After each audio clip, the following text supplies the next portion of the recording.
जो practically physically available नहीं है किसी भी सिनेरियो में, वो कैसे अरेंज किया जाए। कभी हमने फाइनेंशियली ये सब चीज के बारे में कभी इतना गौर नहीं किया, ना कोई इंपॉर्टेंस दिया, तो इसीलिए आज के समय में हमारे सामने ये परेशानी खड़ा हो चुका है। टोटल इंडिया में इस एक्ट के अंदर 1552 कंपनी ऐसे हैं जो कि रजिस्टर्ड हैं, ईपीएफ ट्रस्ट चलाते हैं। हायर पेंशन स्कीम में आप जाओगे तो आपका डिडक्शन ज्यादा होगा, तो ईपीएफओ को मैनेज भी उतना करना पड़ेगा। तो ईपीएफओ इसलिए बोलता है कि आपको मैनेज करने के लिए जो एडमिनिस्ट्रेटिव चार्ज है वो भी आपको ज्यादा लगेगा। पंख ही काफी नहीं, आसमानों के लिए हौसला भी चाहिए ऊंची उड़ानों के लिए। हम आज मनी मशीन्स आपके साथ खड़े हैं। आपका हर एक queries as soon as possible, आपको एक वादा देते हैं कि आपको विद इन 2 to 3 आवर्स या मैक्सिमम 4 आवर्स के अंदर आपको रिप्लाई कर देंगे जो भी आपको क्वेरीज आएगा।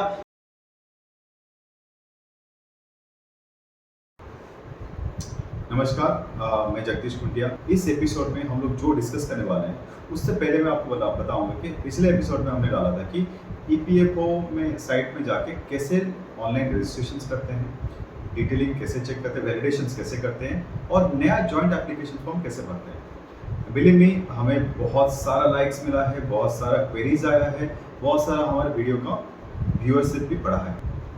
इस दौरान हमें बहुत सारा क्वेरीज मिला है आप लोगों से।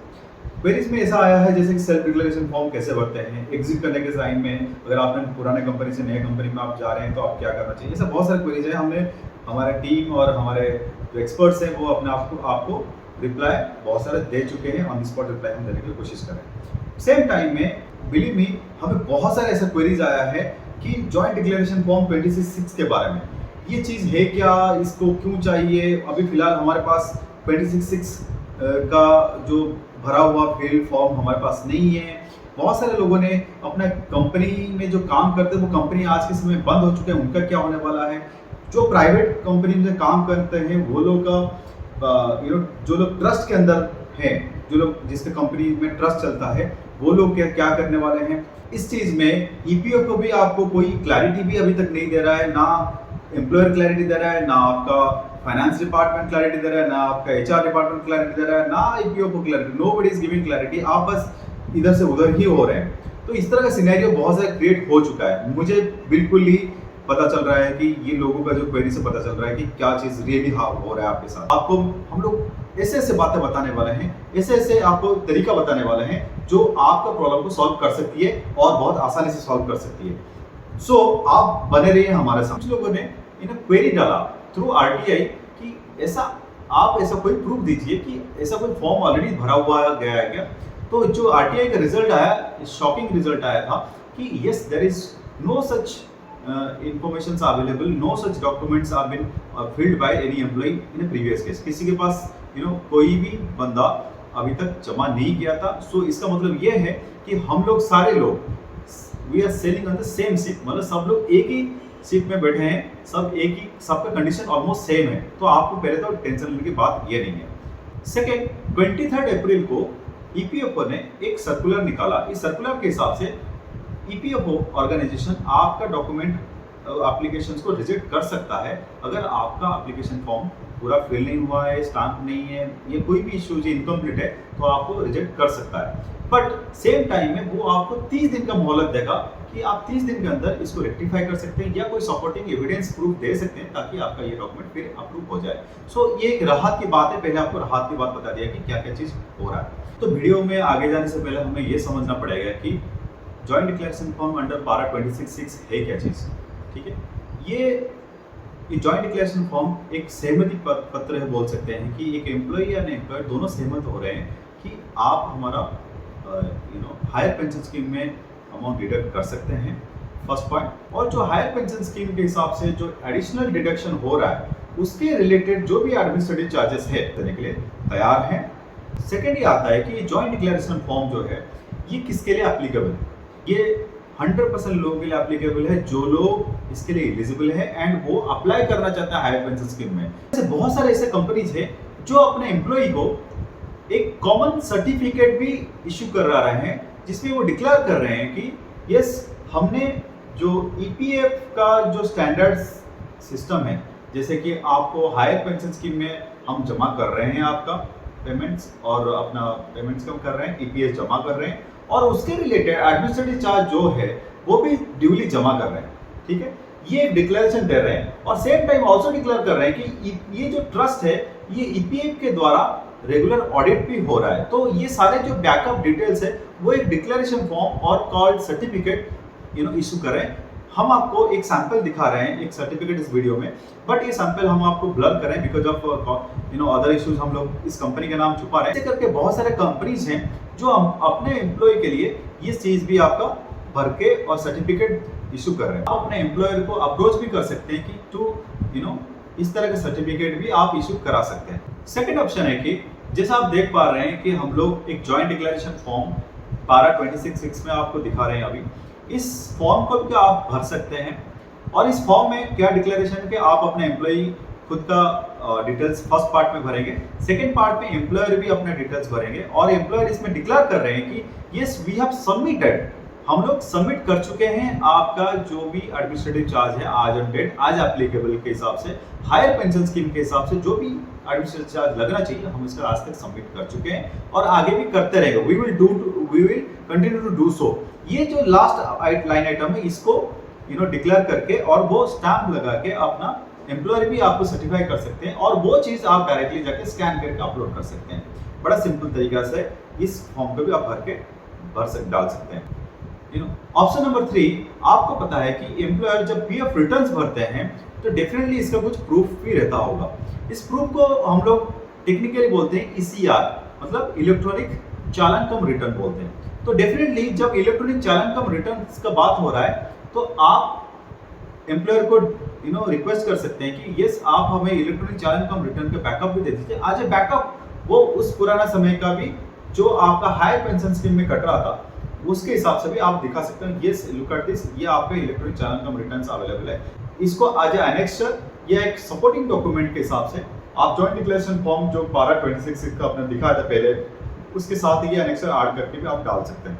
So this is another way कि आप अपने एम्प्लॉयर को अप्रोच भी कर सकते हैं। जैसे हमने 3 ऑप्शंस के बारे में अभी तक बात कर चुके हैं, चौथा ऑप्शंस एक बोनस पॉइंट आपको बताएंगे कि हमें और एक प्रूफ कैसे जुगाड़ करना है, कैसे अरेंज करना है। ये फोर्थ ऑप्शंस वाला जो है that is nothing but about your passbook of your EPS pension scheme का पासबुक। ना क्वेश्चन है कि ये पेंशन स्कीम का पासबुक आप कहां से निकाल सकते हैं। पेंशन स्कीम का पासबुक आप ऑनलाइन साइट में जाकर निकाल सकते हैं ईपीएफओ साइट में, बट अनफॉर्चुनेटली ये ईपीएस साइट में अभी दिख नहीं रहा है। आप कितना भी लॉगिन करोगे आप वो यूआरएल आपको मिल नहीं रहा है ना। कैसे करना है इस सिनेरियो में, जैसे हमने एक्सप्लेन किया कि जब ईपीएफओ आपका रिजेक्ट करेगा आपको 30 दिन का समय मिलेगा कि आप उसको रेक्टिफाई और आपका एविडेंस प्रूफ देने के लिए। तो आप ये क्या रहेंगे कि आप अभी एज सुन एज पॉसिबल जब आप देख रहे हैं वीडियो, आप जाके एक इमीडिएटली आरटीआई भर सकते हैं साइट में जाके कि आपका पासबुक का स्टेटमेंट, ये पासबुक मंगाइए, आपको स्टेटमेंट मंगाइए सो दैट आप अपना चीज़ों को प्रूव कर सकते हैं कि यस आपका पासबुक में कितना ईपीएस जमा हो रखा है। And by looking at that value, वो अमाउंट देख के आपको पता चल जाएगा कि आपका बेसिक के कंपैरिजन में आपका कितना जमा हुआ था। तो आपको ऑब्वियसली पता है कि अब वो जब आप डेटा देखेंगे, वैल्यू देखेंगे कि आपको पता चलेगा कि आपने हायर पेंशन स्कीम में ही जमा किया था, तो वो भी एक प्रूफ मिल जाएगा। और ये आरटीआई का जो टाइम लिमिट है वो भी 30 डेज का है और ये रिजेक्शन होने का टाइम लिमिट, रिजेक्शन के बाद आपको टाइम लिमिट 30 डेज मिलता है। तो इसीलिए आपको क्या करना पड़ेगा, एक वॉर फुटिंग पे, एक युद्ध स्तर में आपको जाना पड़ेगा और अप्लाई करना पड़ेगा आरटीआई। तो ये फोर्थ ऑप्शन है आपको ये बताने का।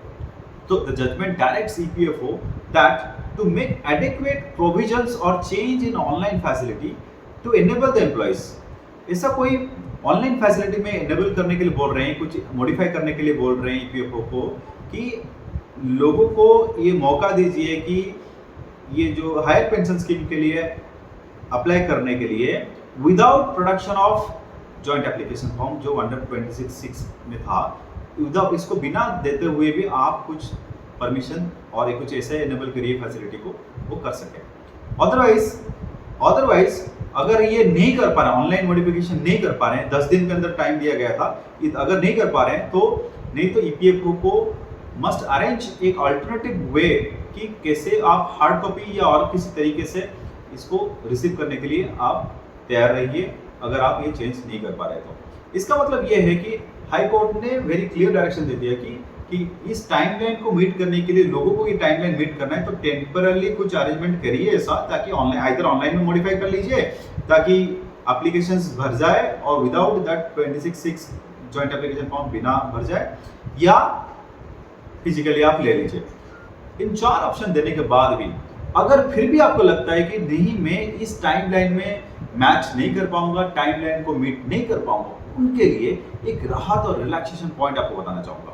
इससे पहले क्या होता था कि आपका ऑनलाइन साइट में जब आप भरते हैं ये चीजें सबमिट नहीं होता था अगर आप ये फॉर्म भरते नहीं थे। जॉइंट डिक्लेरेशन फॉर्म 26/6 अगर अपलोड नहीं किया तो वो आगे नहीं बढ़ता था, मतलब आप सबमिट नहीं कर पाते थे।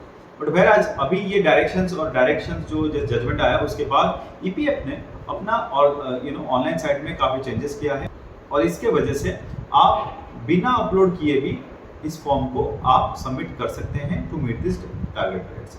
बट इसका मतलब ये नहीं है कि आपको चीज़ें खत्म हो गई है, ये टेम्परेरी अरेंजमेंट है to meet the deadline only. आपको क्या करना पड़ेगा कि जॉइंट डिक्लेरेशन फॉर्म इस दौरान आपको अरेंज करना ही पड़ेगा और जल्दी से जल्दी अरेंज करके आपको इसका अपलोड करना पड़ेगा, बिकॉज नहीं तो आपको रिजेक्शन आएगा और रिजेक्शन या क्वेरी जाएगा, इस क्वेरी में आपको ये चीज देना पड़ेगा। सेकंड थिंग, क्वेश्चन ये भी आ रहा होगा ये केरला हाई कोर्ट ने दिया कि is it applicable to all? Yes my dear friends, since online applications में ये प्रोविजंस दे चुके हैं तो online application is applicable to across India.